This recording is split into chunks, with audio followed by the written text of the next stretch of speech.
Hello, welcome back to Far Horizons Gaming. My name is Ben, and today we're going to continue on with Suzerain.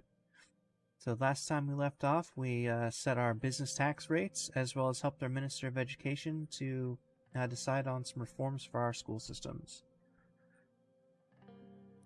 So picking up from there, so we've got an update in our country overview. Let's see, welfare, education reform. So we're removing the nationalistic indoctrination, teaching free thought, critical thinking, which is fantastic.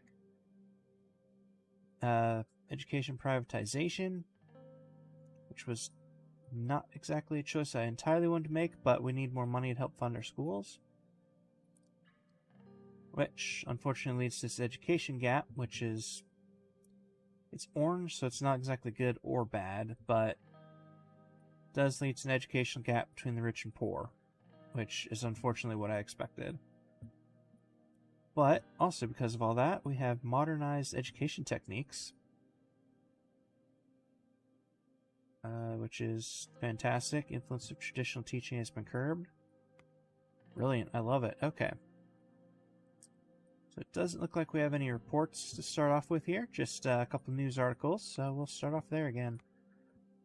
So, with the Whole Sword Post, they say Greater Whole Sword free of protests.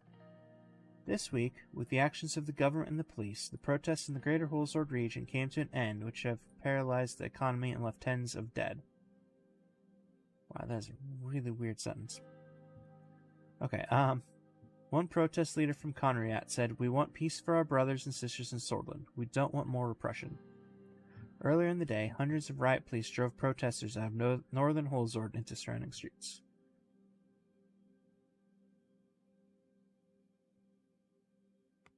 Cool.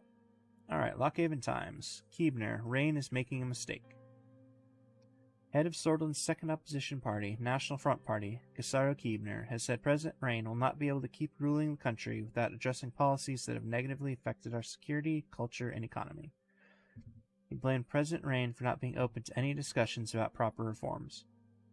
Keebner also criticized the PFJP leader, Franz Richter, for supporting President Rain.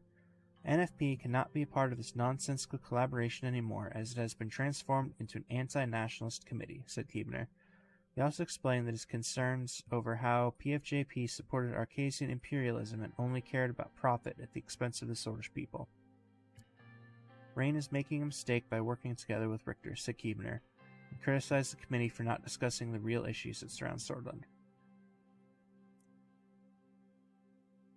So basically this guy's not getting his way, so he's just going to cry and go home. I like it. Alright. Administration announces education privatization. The Ministry of Education has recently announced upcoming changes to the education system. The administration has decided to follow through with the promotion of the market economy and start the privatization of education.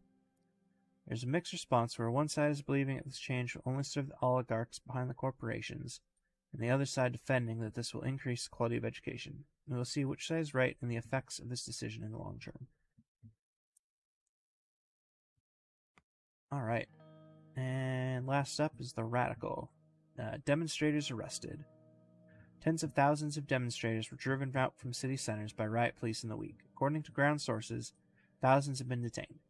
The government has still not declared the real numbers or the identities of the individuals. The government crackdown on the protests around the country was swift and brought an end to the chaos in major cities such as Holzord and Lockhaven.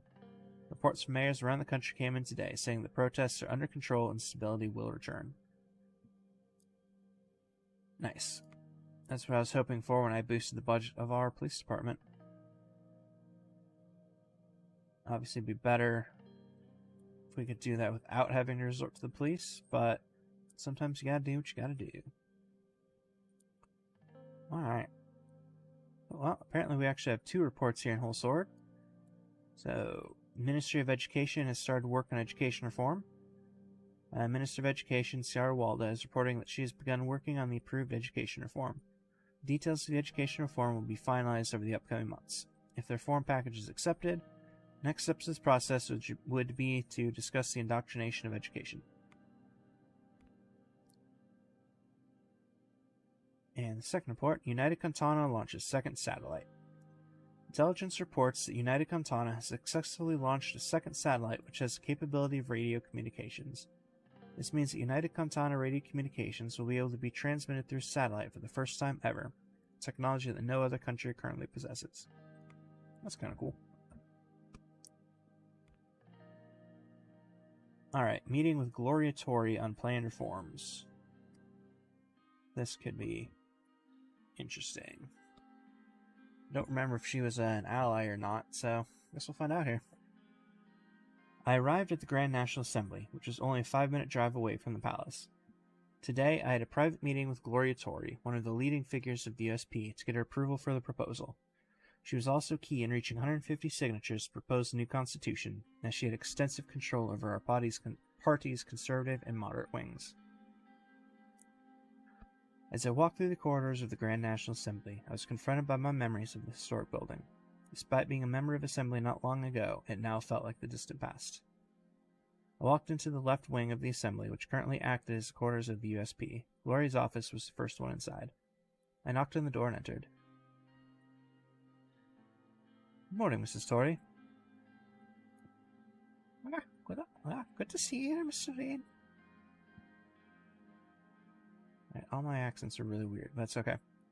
It was a small, neatly organized office. There were small figurines, photos, and plants around the place. It had a homey feel, unlike my own assembly office when I had worked there. On her gesture, I took a seat. The chair was very uncomfortable. How are you doing, Mrs. Torrey? Hey, I'm fine, Mr. Rain. How are you? Yeah, I'm fine too, thank you. Anyway, let's keep this simple, Mr. Rain. You both know why we're here. You want me to give you my support? I don't see why the backbone of the USP would support your rush reforms. Don't you realize they go directly against the wishes of the founder of this party and the state?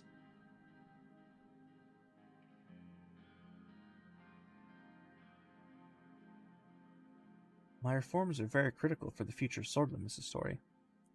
They are certainly critical for destroying what our party has worked so hard to build. Even though you owe everything to Colonel Sol, I think you never liked him nor the party he built. There's nothing personal about this, Mrs. Torrey. Whatever you intend to do, you'll be facing quite the opposition. That's all I can say. You must understand that these reforms are a necessity. Let me explain. How?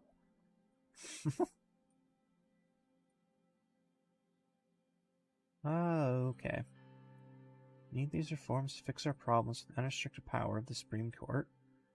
People of Sordid demanded change. USP must give them what they want. We need people's support.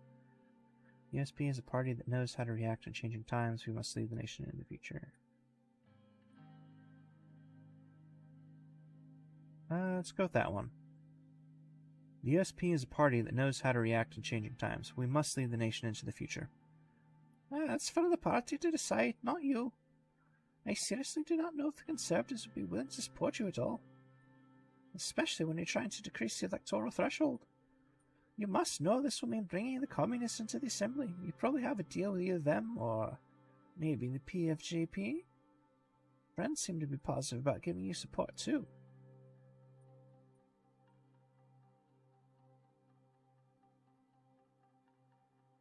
The decrease is important to democratize our elections.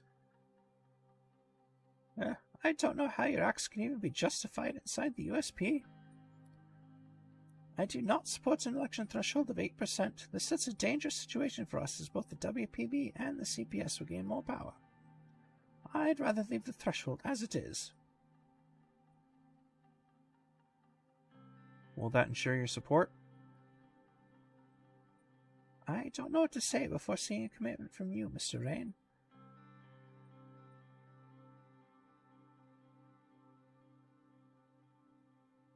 Same goes for me. I don't know if I can promise anything before I see action from you, especially with all these issues you're creating for the party. You should at least remove the changes to the Member of Honor laws, or there will be no further discussion. You can't just target our founder and expect our support. If this point is not removed, expect a grand opposition.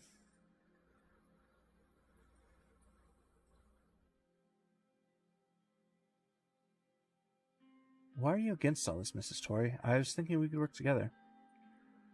I'm trying my best to work with you, Mr. President, yet you're not listening to your own party members. So you're not removing the clause from the proposal?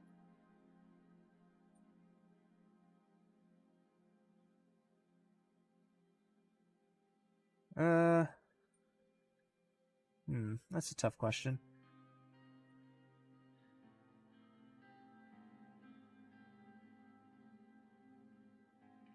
I mean, I don't like those member of honor laws, because it basically just means that the president is immune to all, legal challenges. So no matter what he does in office, he can't be, held responsible for anything. That's not really cool.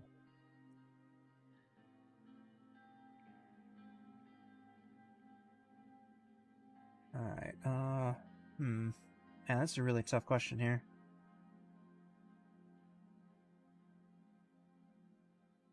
Yeah, because the election threshold is important because that gets more people involved in the assembly. Gets more voices of the people heard, which is definitely important for democracy, but so is holding your leaders accountable.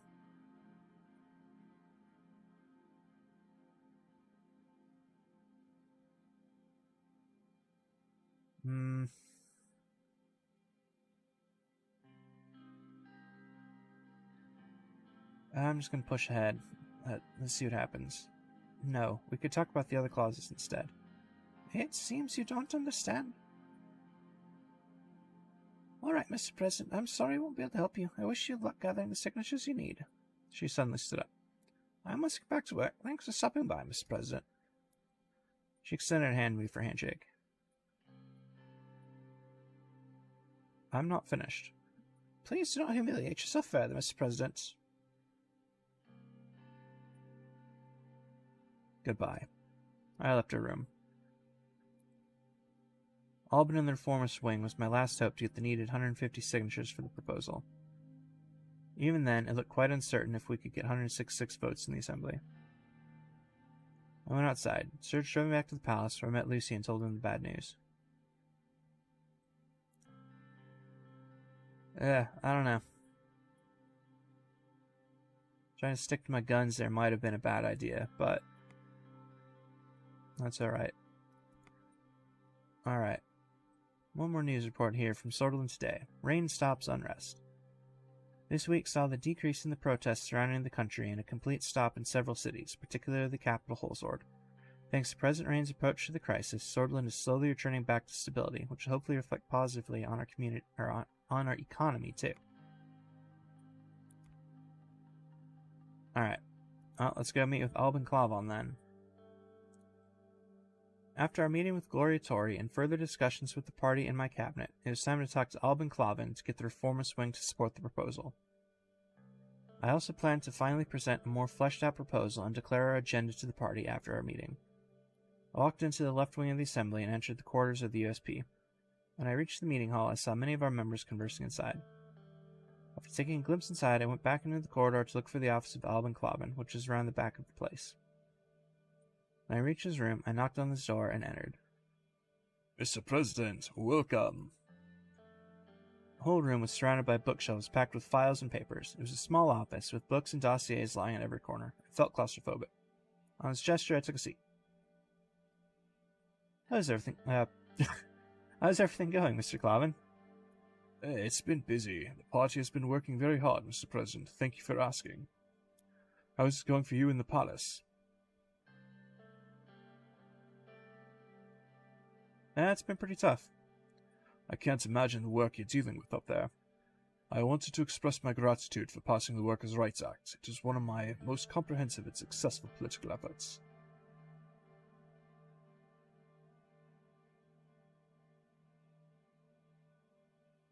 I mean, it was the right thing to do. Our workers have been suffering for decades. Indeed, the people credit your administration and the party for a positive change in their lives. The businesses will share the burden with the state, but it is a change they have to abide by. I have to say, the close collaboration between the palace and the party is going well. Looking forward to what we can accomplish with the reforms. Albin smiled and knocked on wood. Anyway, sir, let's talk about the proposal. Thanks for coming here for my inputs, because there are some subjects where Gloria and I don't see eye to eye. I have to say that most of the progressives are already starting to warm up to you. Your attempts at changing the Constitution created quite a bit of excitement. One could dare to say an excitement that hasn't been felt since the 30s? Yet, there are some issues with the current status of the draft proposal, so we may need to contain our excitement a little longer. I cannot support this in its current state. Alright, what's the problem? I thought there would be some reform about the extensive decree powers. He stared directly into my eyes.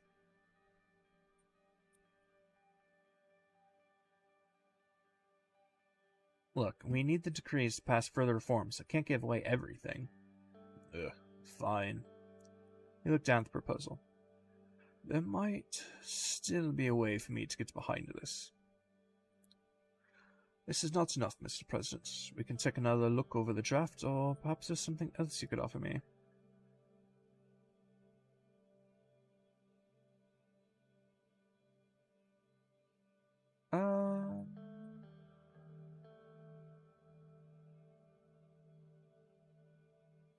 Let's try that. Sure, I'll offer you something else. I'm all ears. About a position in my cabinet. Show it gives you support to be my VP in the next cabinet. Or money. How about a position in my cabinet? I think we can achieve a lot if we lead together. Well, if you promise me the position of the Vice President. I'm afraid I can't do that. Oh, that's a shame. Sorry to say, there's nothing I can do for you, Mr. President. Oh, come on, you won't give me an option to look at the reforms again?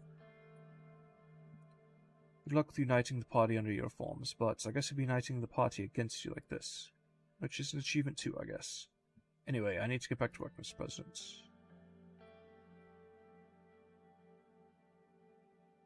I'll be expecting the reformers' support, Mr. Clavin. We'll see, Mr. President. I left his room and went back into the corridor. The meeting exhausted me. Went to the restaurant of the assembly to get something to eat while conversing with other members of our party. Saw Albin talking to his people in the distance. After a while, the preparations for the conference began, and I went back into the conference hall and prepared my notes for the speech I was going to make. It took time to get all the present members of the party inside the hall. Gloria Torrey announced me from the stand. I walked up to the stand as everybody in the room started clapping. Seriously, I don't know why it didn't give me the option to just be like, I don't know about that. How about we just go back and look at these, look at the draft here. But, okay. I guess we'll just have to try our best here. This is not going well. Alright. Brothers and sisters of United Sordland, I came here today to announce the agenda for the future of our country. I started my speech with the reasons of the changes to the Constitution.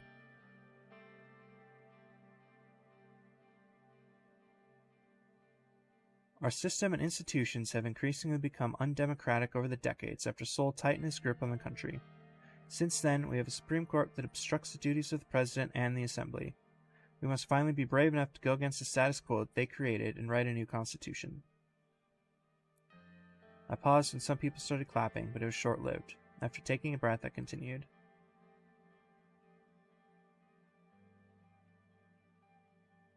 I brought attention to the people's protests and the slight decrease in the popularity of USP. I explained how our proposal will only be beneficial for everybody. The moderates that sat in the center started applauding. Later, I explained the contents of the new Constitution and asked for the full support for the proposal. I asked for each and every member's vote to make a change together. There wasn't much reaction from the party. I saluted everyone in the room last time and bid them farewell before leaving the stand. I walked outside the assembly and back to the palace. Okay. That's not a promising start. Alright, well, let's check the news here. Whole Sword Post. President meets the USP. Today, President Rain has met with his party members in a party meeting in the Grand National Assembly of Sordland, where the current situation of the country and future plans of the party were likely discussed. It was later reported that President Rain used the meeting to give a speech to the party and announce the contents of the first draft of the new constitution. Details of the meeting were not made public, nor what the draft contained. Cool. Alright, well, we're going to go ahead and continue on to the next churn here. Balance of power in Eastern Marcopa. Sweet. Okay. So, well, back to the newspapers. Got one here from the Radical. Archaic state of Sordid's conscription laws. Dear reader, I ask you this. What year are we in? 1880? 1920? The matter I'm writing about is, of course, mandatory military service again. In times when there are no active wars, why do we still need to have these archaic conscription laws? Let me answer that. It's because someone profits from it. Not only does this make the warmongering soulless happy, it also works out for large defense corporations. The oligarchs are now swimming in money while we still send our children away when they come of age. We are in the modern age. If we want to modernize Sordid and catch up to the superpowers, if we want to lose this militaristic identity so that we can intellectually prosper, mandatory conscription laws need to go. I won't argue with that. Alright, Geopolitico. Rain to meet with Smolak and Van Horten. Sordid is embarking on a great geopolitical gamble with the new trade initiative organized by the Ministry of Foreign Affairs. The hope is the solidification of relations with the old ally Agnolia and the troublesome neighbor Valen, with the aim of regaining some of the regional diplomatic influence the country used to have. Each of these countries have different agendas, which will create some difficulties for President Rain. Prime Minister Van Horten, who is elected through a powerful democratic movement, wants to reimagine trade with Sordid, while President Smolak of Wayland is looking for new foreign investments and security cooperation against rebellious Blutish movements at the border. Lesbia and Falkland are watching Sordid's actions very closely and are sure to react to any sort of balance of power shift. Cool. Okay, so we have 2 story beats. So we can either go to Whole Sword or Earlery. Yeah, let's start in Earlery. I'm not sure we've been there yet.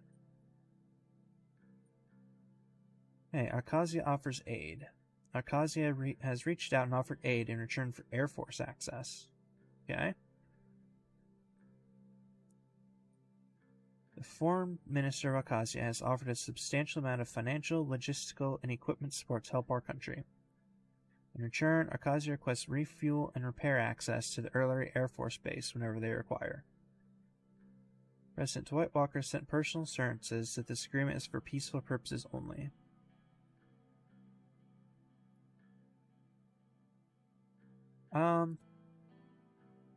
We'll accept. Okay, which updates our country overview, so let's take a look at that. Economy. So a boost is the investment from Arcasia. So many Arcasian companies are opening new branches, expanding their existing operations, and forming Sordish-based subsidiaries, bolstering our economy and creating opportunities for jobs and future investments. Alright, military. Arcasia given air base access. So it just gives them access to refuel and repair at our Air Force base. Which is also just like a middling current situation thing here. Just says they conduct occasional air rotations around Air Force Base. Which, I mean, that's probably fine. Diplomacy, though. That's a positive. Getting aid from Arcasia. Sounds like a good idea to me. Alright, let's see what the newspaper has to say about it, though. Nice, and it's the communists bitching about things again.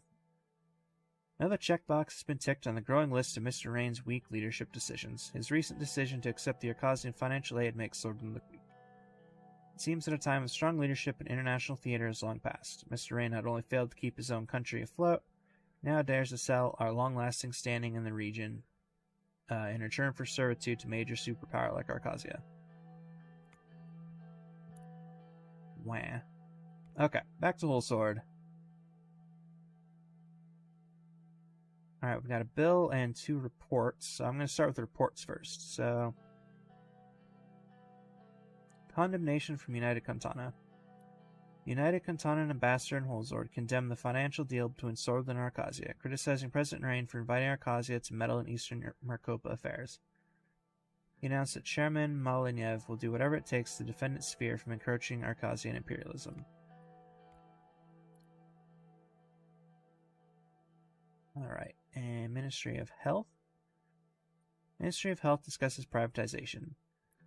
The Ministry of Health has begun working on a health report with a proposal to allow privatization in the health system to potentially generate new resources for the ministry. Minister Beniwal is personally overseeing the discussion and the report with top aides, including members of the National Business Council. Cool. Alright, Religious Harmony Bill. Let's see.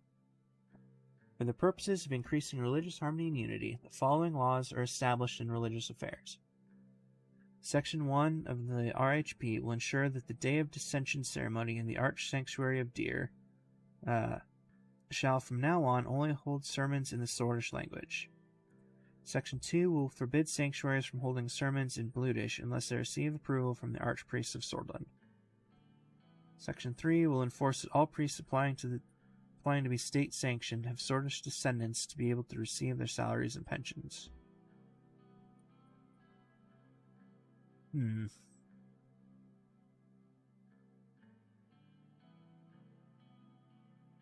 That sounds a lot like it's just the state trying to oppress minorities. Like, I get it that there seems to be some sort of a movement in the Bludish churches, but yeah, that just seems like another way to try to oppress the minorities. So I'm going to veto that bill. Which, of course, gets another newspaper. Alright, from the Radical. President Rain protects religious freedoms. Okay, good. That's what I was hoping for. President Rain has recently vetoed the outrageous Religious Harmony Bill. The bill is aiming to limit the freedoms of Bludish people in Sordland. The MP to propose this bill was, of course, Casaro Keebner, the leader of the NFP himself. Mr. Keebner has never stopped his attacks on Bludish people, and we are sure that he will continue his racist onslaught in his attempts to further divide the country. President Rain's decision to veto this discriminatory bill, which was a clear attack on religious and personal freedoms, will be welcomed by Blues and Swords alike. Nice. Okay. A call from Gus Manger. I was sipping my first cup of coffee for the day when the phone lit up and rang. I swore under my breath. I thought my schedule was clear for at least half an hour. I picked up the phone. Mr. President, how are you doing on this fine day, if I may ask? Fine as well. You? I'm good, because business in Sordland is running as usual from my end. Thanks for asking. I'm calling you because I received a call from the CEO of Armadine Industries, Aaron Bridges, about the recent initial public offering on the Ventry City Stock Exchange. As you might have guessed, it's about our little venture investment of 1,000 shares worth nearly 1 million ren. I am very pleased to say that we have made gains. The shares have doubled in price at the IPO in the VCSE, and we will soon receive the profits made from the investment. Isn't that great? Ah, yes, great news. How much did we gain? You'll love it. In total, we've made nearly 2 million Sordish ren. Bet right now you're wishing you bought more stocks earlier, right? That was a good start for sure. It definitely was. I assure you, this will pale in comparison to what we'll do together in the future. Money will be transferred to your personal bank account shortly. This is the beginning of a good partnership. Keep it up. Yeah, I think so too. Goodbye for now. The line dropped. Nice. Okay, that boosts our personal wealth up to 3. That might come in handy later. Alright, oops, this thing over here is blinking. I think that was just for vetoing. Yeah, accepting the aid and then vetoing the Religious Harmony Bill. Alright, news article from The Economists. Armadine stocks jump to nearly double. CEO of Armadine The CEO of Armandine, Aaron Bridges, announced the IPO this morning at the Venture City Stock Exchange, with the opening value of the stocks doubling due to high demand by the market. Images of celebration were visible at the Venture Times newspaper. A new era for portable radios has begun for the average citizen, with major advances in military technology pushing civilian technology forward. Nice. I honestly kind of forgot that we did that, so that's pretty cool. Okay. Let's just go back to earlier over here. Private party of the Gentlemen's Club. Villa of Peter Vectorn. Interesting. Okay. Far from becoming accustomed to my workload as president, I only felt more and more snowed under as the weeks passed. It had been ages since I had any time to myself. I was starting to lose my focus, and my temper was growing increasingly thin. Peter was the first to realize I needed a break. After much cajoling, he finally persuaded me to come to a meeting of his new venture, Gentlemen's Club.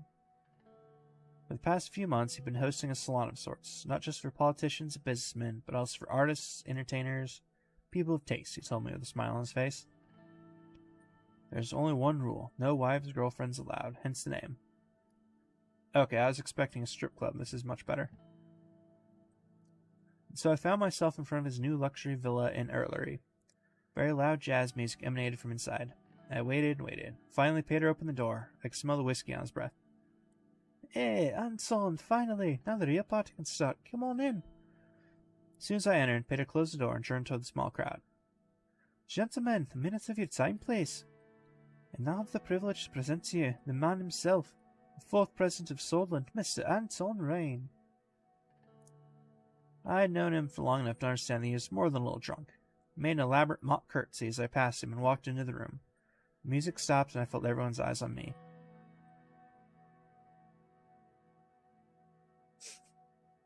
Alright, those first two options sound kind of funny, but let's not be snarky douche. Good evening.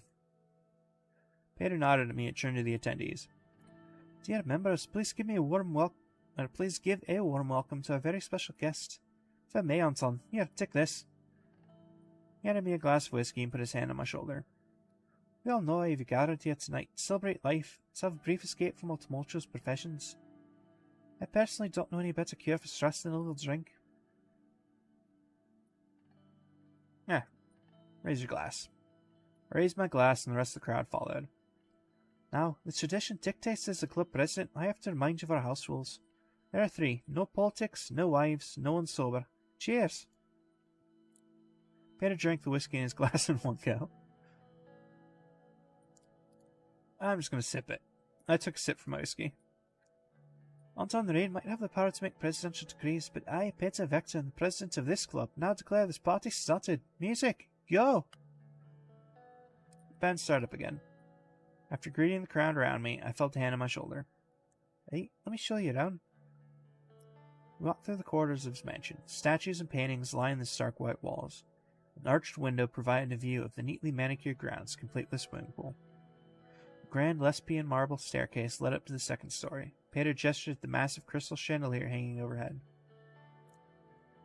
Ah, the chandelier was made in the 18th century. Can you believe it? There's even a hedge maze in the garden.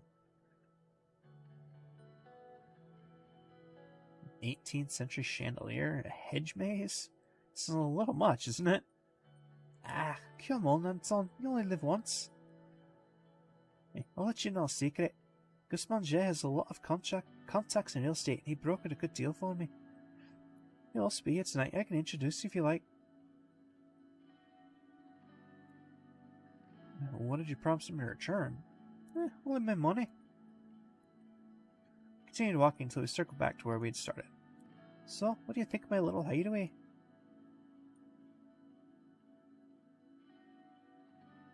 I mean, it's amazing, but I'd hardly call it a hideaway. It's more like a palace. It definitely doesn't rival yours. Anyway, let's go back to the party. I arranged for some caviar to be brought in from Lesbia. You're gonna love it. He opened the door to the main hall, and we rejoined the other guests. The music was louder now, and the mood decidedly more inebriated. Cocktail waitresses were carrying around plates of canapes, wearing dresses that left little to the imagination.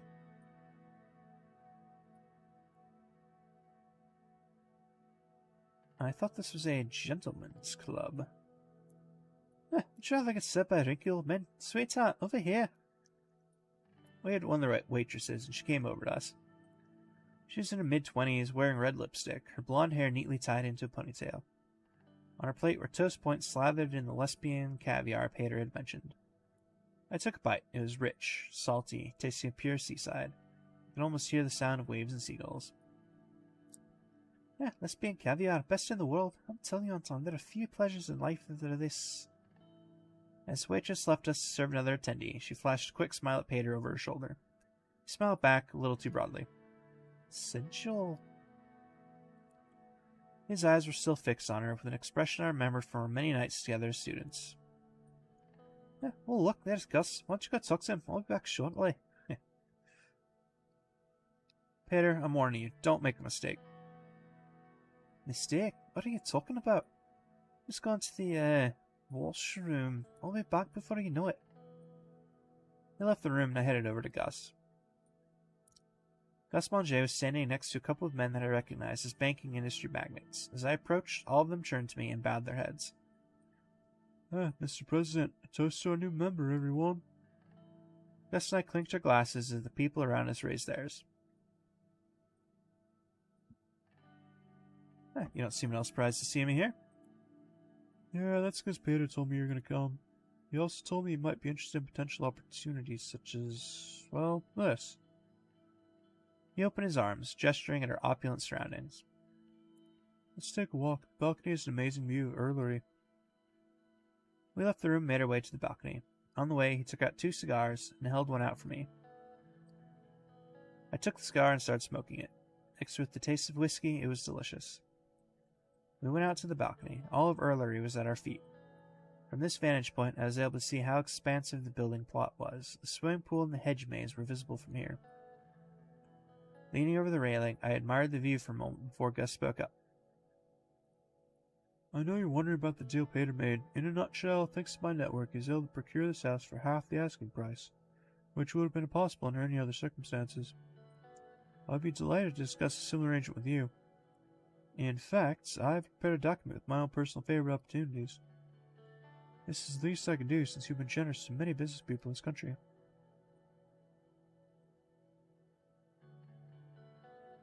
Glad my investment decisions are paying off. Cheers to investments paying off then. He downed his whiskey. Let's talk about the details then. Gus opened his briefcase and pulled out a thin dossier. He showed it to me. My first offer is, of course, real estate. There's a vineyard close to Erlery, about a 1-hour drive from here, that also includes a very large villa. A beautiful plot, but rather neglected, so there would be a fair amount of renovation costs. On the bright side, you'd be able to produce your own wine. The previous owner was Geralt of Ribery, a world-renowned vintner. There's also the option of a football partnership. I already own a large portion of Honoka FC, and I'm doing my best to make them champions. Buying it would be more expensive than the vineyard, but the season will bring a lot of returns, so I'm quite positive. Give me the word and I'll start the procurement process, but we must act quickly as these options might soon disappear off the market.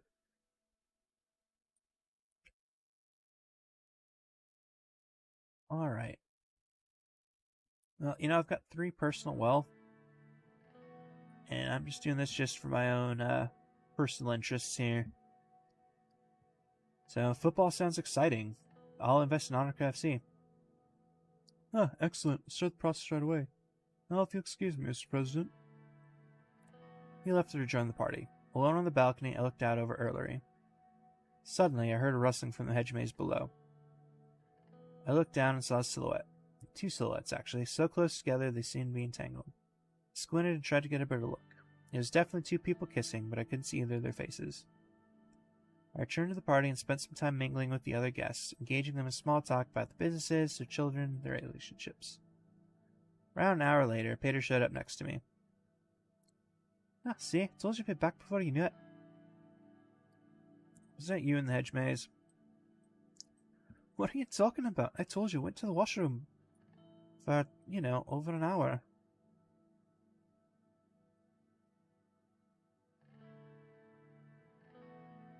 I'll be direct. Were you kissing the waitress? What? No, how could you think that? I'm a married man. You know you can tell me anything. Hey, you can have it if you want to. Anyway, want a drink? 'Cause I do. He poured us 2 large glasses of whiskey, and we drank them in one go. Throughout the party, we drank and drank, just like old times. I woke up the next day with a pounding headache and more than a few regrets. My memories of the evening were hazy, but there's one important detail that kept coming back to me. Red lipstick on Pater's collar. That maybe my memory is playing tricks on me. I don't think so, but I guess that is something we can find out next time. This seems like as good a place as any to call it quits here for today, so thank you very much for watching. If you enjoyed this video, please like and subscribe. And as always, I hope to see y'all next time.